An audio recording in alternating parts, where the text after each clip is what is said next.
नमस्कार मित्रांनो, मी योगेश पाटील.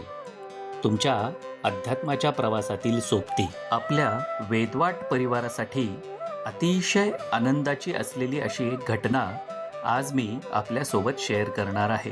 जालना जिल्ह्यातील सावरगाव येथील चतुर्वेदेश्वर आश्रम येथे स्वामी गोविंददेव गिरीजी महाराज यांचे आगमन झाले होते. निमित्त होते स्वामीजींच्या शक्कर भिक्षा कार्यक्रमाचे आणि या प्रसंगी वेदवाट परिवाराचा विशेष आशीर्वाद देऊन स्वामीजींच्या हस्ते गौरव करण्यात आला.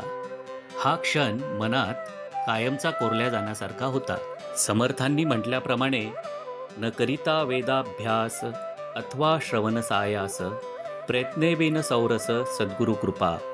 आजचा हा वेदवाटला मिळालेला आशीर्वाद अगदी तसाच उज्ज्वल अनुभव देणारा होता.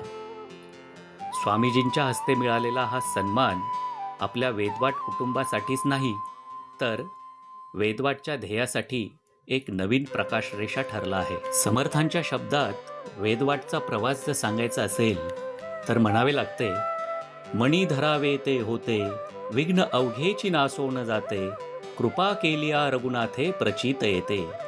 वेदवाटचा संकल्पही आज अधिक दृढ झाला आहे. या आशीर्वादाचा स्पर्श मनाला एक वेगळीच ऊर्जा देऊन गेला.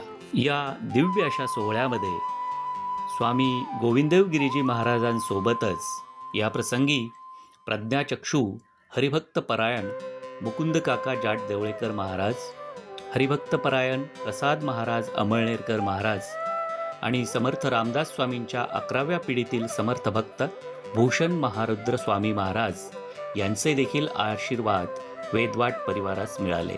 तुकाराम महाराज म्हणतात त्याप्रमाणे, संत कृपेचे हे दीप करी साधका निष्पाप. आज तो प्रकाश वेदवाटच्या मार्गावर प्रज्वलित झाला आहे आणि आपण सर्व या प्रकाशाचे सहप्रवासी आहात. हे पवित्र क्षण नक्की अनुभवा, शेअर करा आणि वेदवाटच्या या आध्यात्मिक यात्रेत सहभागी व्हा. वेदवाट, प्राचीन ज्ञानाची नवी वाट.